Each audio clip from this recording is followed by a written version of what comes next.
सो आज गुरु नानक साहब का जन्मदिन है और सारे संसार में मनाया जा रहा है वैसे। और आश्चर्य की बात है कि इतना हिंदुस्तान में मैंने नहीं देखा। फर्स्ट टाइम इतना पेपर में दिया और सब कुछ किया है। और उन्होंने सिर्फ सच की बात की, सच पे बोलते रहे और हमेशा कहा कि साहब सब जो है बाहर के आडंबर है। धर्म के बारे में कहा कि उपवास करना और तीर्थ यात्रा करना और इधर जाना उधर जाना, ये सब धर्म के आडंबर साफ साफ। और आपको सिर्फ अपने अंदर जो है उसको खोजना है, अपने अंदर जो है उसको स्थित करना है। बार बार यही बात कहते रहे। उन्होंने कोई दूसरी बात कही ही नहीं। मतलब यहाँ तक है कि कोई भी रिचुअल की बात नहीं करी, कुछ नहीं करी। पर उसके बाद जब तेग बहादुर जी आए तो उनका भी कहते हैं आज ही शहीदी दिन है। आज ही कल है उनका भी शहीदी दिन। तो वो भी उसी विचार के थे। पर जो लास्ट गुरु थे इनके, उन गुरु ने, क्योंकि बुद्ध हो रहा था इसलिए सब बनाया कि आप कड़ा पहनिए, बाल रखिए, ये सब जो चीज़ें बनाई ये सब उन्होंने बनाई।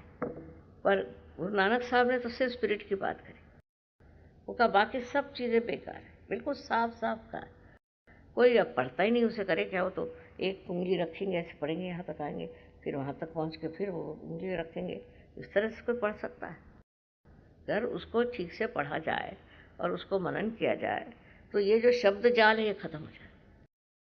पर लोग सब उसी में फंसे हुए हैं। और इसी में जो सिख लोगों का तो देखिए अब क्या हाल है। कहीं नहीं, अंदर की खोज तो है ही नहीं उनके अंदर जो होना चाहिए। अंदर की खोज ही नहीं है तो फिर कहाँ से आप सिख धर्म को फॉलो करें? और यही सीख है उनकी। और इसको वो कहते सीखी। अरे ये आपको हमने लिख के दिया है, ये आप पढ़िए इसमें। और जितने बड़े बड़े उस वक़्त में, उस ज़माने में हो गए थे, पहले भी और बाद में हुए, बड़े बड़े संत हुए, क्योंकि वो तो जानते ही थे कौन संत है कौन असंत है। उनके सबके कविताएं और ये सब उन्होंने अपने ग्रंथ साहब में दी। इसलिए ग्रंथ साहब जो पूजनीय है, क्योंकि ऐसे लोग जो कि बिल्कुल जाने हुए थे उस वक़्त में, माने हुए थे कि ये बड़े भारी गुरु हैं और इन्होंने बड़ा कार्य किया। और जो स्पिरिचुअल है उनको सबको संकलित कर दिया उन्होंने और उसमें रख दिया। यही सहयोग में हम करते हैं कि भाई हम किसी एक विशेष को नहीं मानते, सबका हम आदर करते हैं, सबका समागम करते हैं।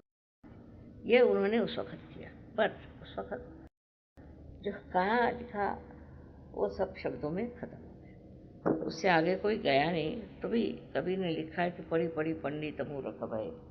वही बात है कि सब मूर्खों को तैयार किया उन्होंने।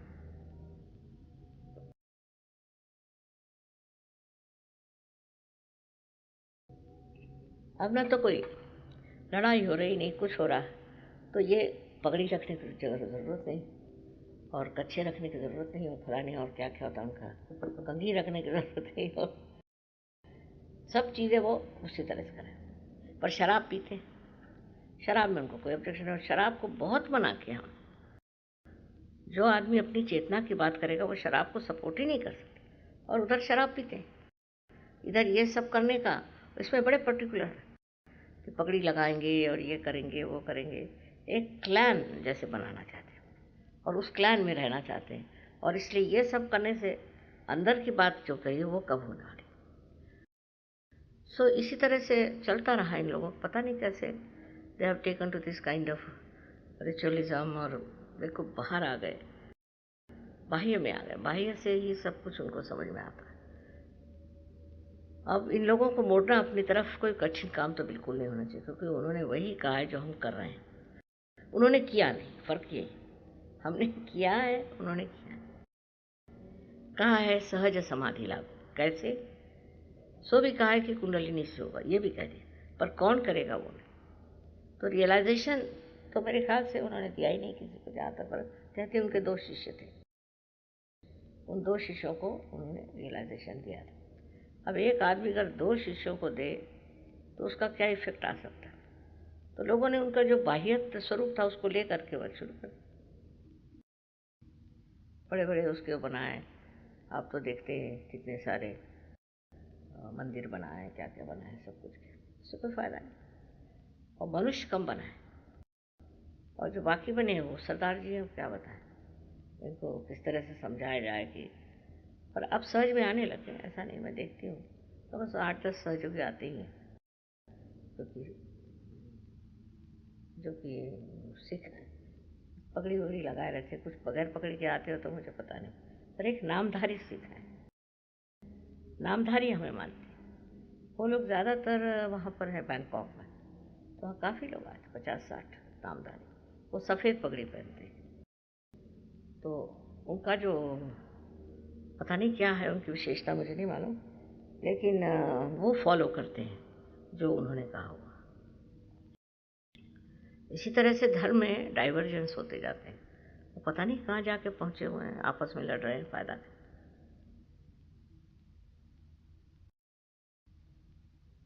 और उन्होंने तो ये कहा है कि मैं मुसलमानों का पीर हूँ साहब, और इनका गुरु हूँ हिंदुओं का, और उनका पीर हूँ। तो किसी समझ में तो आने वाली बात नहीं है, जब तक आप पार नहीं होते आपके समझ में नहीं आए। और यही बात है, यही होना ज़रूरी था, पर उनका प्रिपरेशन था हमारे लिए। उन लोगों ने सब ने आपको प्रिपेयर किया, और अंत में हमारा काम ये कि उन्होंने जो कहा वो कर दी, वो करके दिखा। लेकिन ये दशा सबकी हुई है, समझ में नहीं आता कि कितने लोग ऐसी तरह से खो गए, कहाँ से कहाँ चले। हमारे यहाँ ज्ञानदेव की मैं बात बता रही थी कि ज्ञानदेव इतने बड़े हो गए, और वो नाथपंथी थे, और उन्होंने कुंडलिनी का लिखा भी। पर ज्ञानदेव के जो शिष्य हुए वो अपने को वारकरी कहलाते, और एक तमाशा है वो, इतनी बड़ी बड़ी 2 झांझें हाथ में लेके कि उठाइए तो दोनों मिला के 1 किलो के होंगे। उसको कुटते कुटते जाते हैं पंढरपुर, और वो कपड़े उसको लख्तर कहते हैं, माने जूट के कपड़े पहन के जाते हैं फटे हुए, यानी बड़े सेक्रीफाइसिंग। और 1 महीना कुटते कुटते वहाँ पहुँचते, और रास्ते में तंबाकू खाते रहते। ये वारकरी लोग हैं। और फिर उन्होंने अब उसमें ऐसा संप्रदाय बनाया। उस संप्रदाय में क्या विशेषता है कि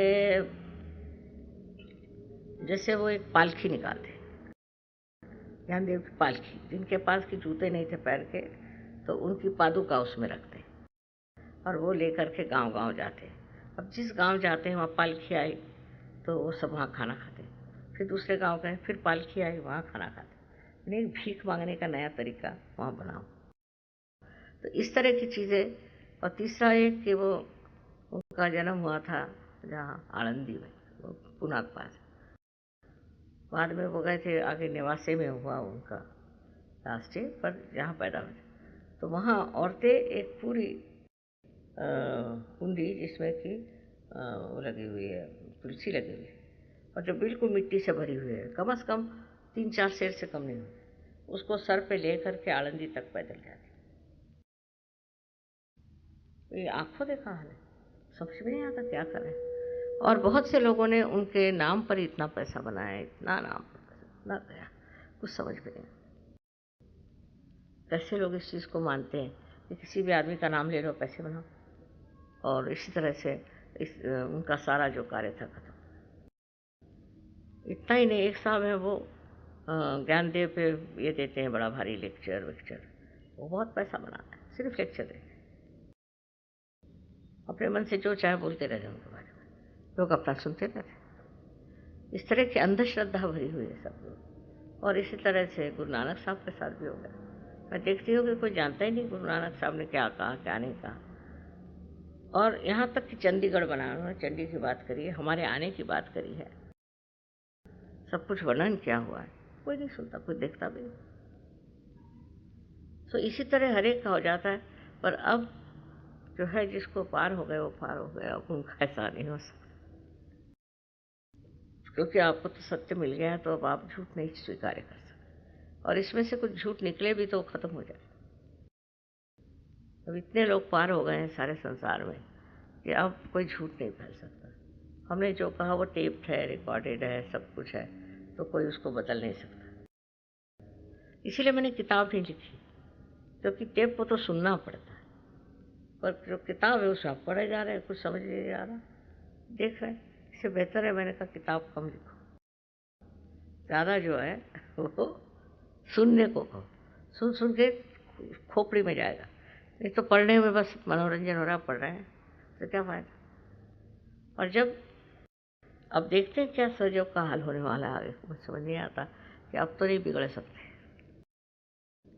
अब एक हद तक पहुंच गए, अब नहीं बिगड़ सकते, ऐसा मेरा विश्वास है। तो गलत काम नहीं करना फिर, यही एक इनकी जीवनी से सीखना है कि गुरु नानक क्या कह गए, किताब पे किताब लिख गए, गुरुवाणी पढ़ी है तो सारे जब यही कहा कि अपने को जानो, अपने को पहचानो, और लोग कर क्या रहे।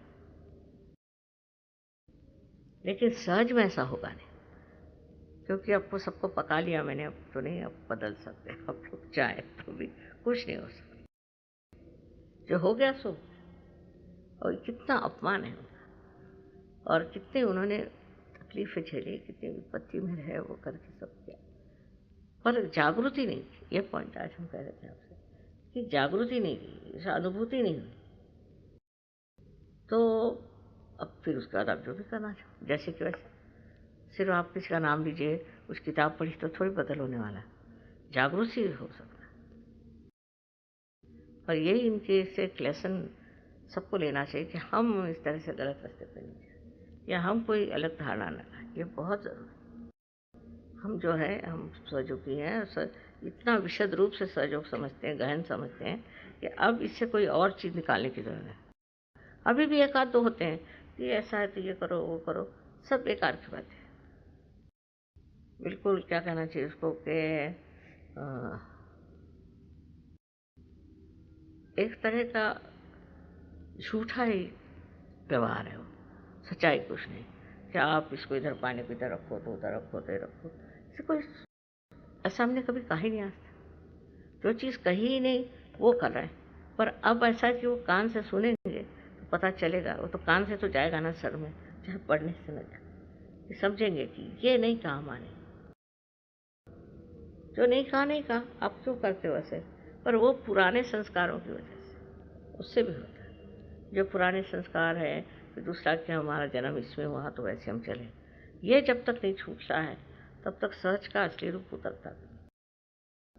और आपको तो स्पेशल बनाया हमने, स्पेशल लोग हैं, स्पेशल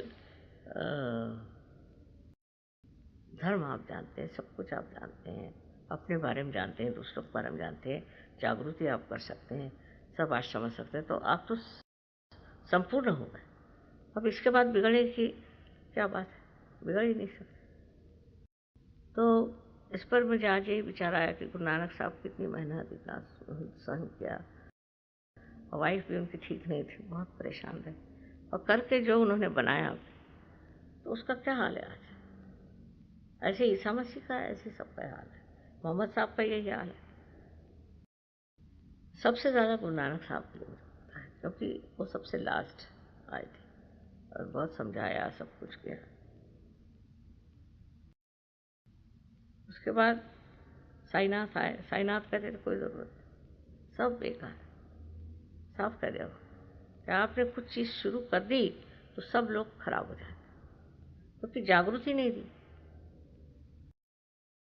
जागृति के बाद बात और है, सब एक हो जाते हैं, सब समझदार हो जाते हैं, उसके बगैर बहुत मुश्किल काम।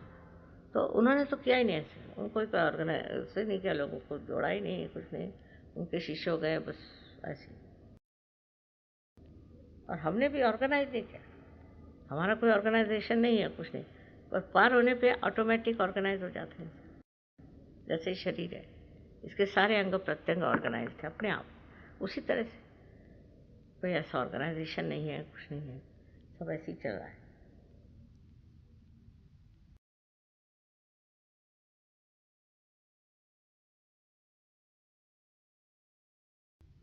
सबका आपको अनंत आशीर्वाद है, और ये ध्यान रखना है कि हमने जो पाया है उसको विकृत नहीं करना, इससे बढ़ के और पाप कोई नहीं, उसको विकृत नहीं करना किसी भी वजह से, विकृति नहीं आने देनी चाहिए। अनंत आशीर्वाद।